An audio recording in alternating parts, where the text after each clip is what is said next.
This is the sickening story of the sick, the tragic story of a tragedy, the murderous story of murderers. This is the story of Fred and Rosemary West.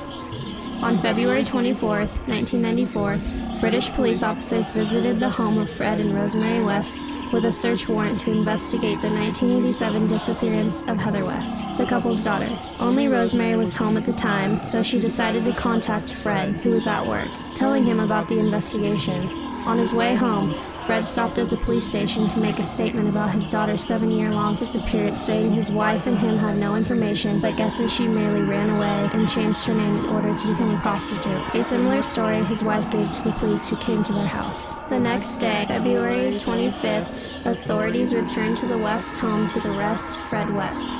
When questioned, contrary to his previous statements the day before, Fred confessed to murdering his 16-year-old daughter in 1987 and dismembering her body in order to bury it in the lawn under his home. This coincided with the authorities' suspicion that came from a statement from a social worker who claimed Fred and Rosemary West were known to frequently joke to their children that if they didn't behave, they would end up under the house like Heather. He repeatedly prefaced his statements, saying his wife Rosemary had no knowledge of what he did and was not involved in any way.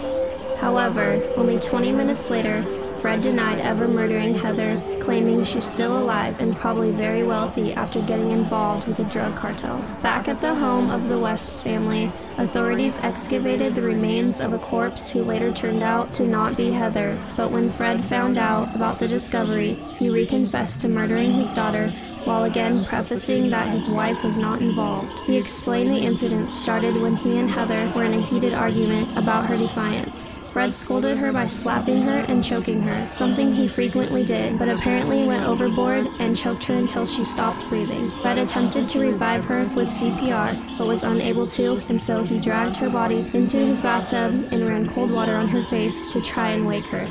Realizing she was still unresponsive, Fred proceeded to drag Heather's body into the kitchen and tried placing her into a large garbage bin, but the body would not fit. Frustrated, Fred dragged his daughter's corpse back into the bathtub and prepared to dismember her. However, worried his daughter might still be alive and wake while he severed her body apart, Fred wrapped a pair of tights around Heather's neck and strangled her until he was convinced she was dead. Satisfied, Fred cut Heather's body up by first decapitating her head, followed by sawing at her legs until they ripped off. He took the body parts and placed it into a large garbage bin before burying it in the lawn later that night. Police investigators proceeded to find body parts of several victims, which led to Fred confessing to many other murders. He told authorities he would frequently kidnap young women, some as young as 15, so he could rape and torture them over a period of several days before murdering and burying them under the house, after having dismembered their bodies, similarly to Heather.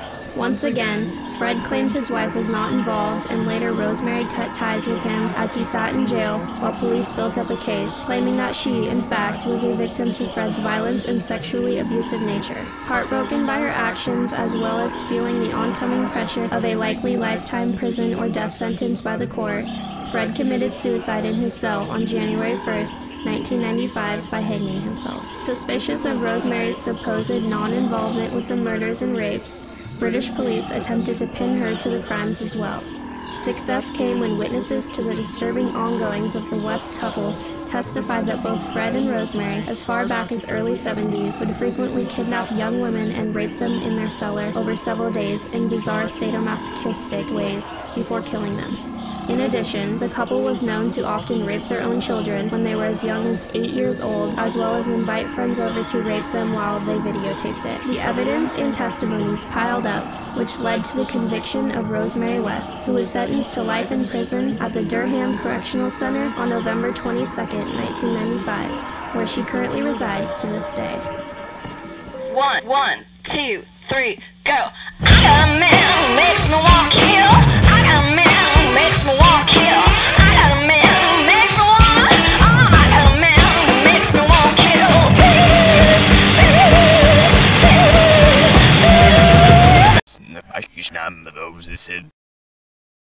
I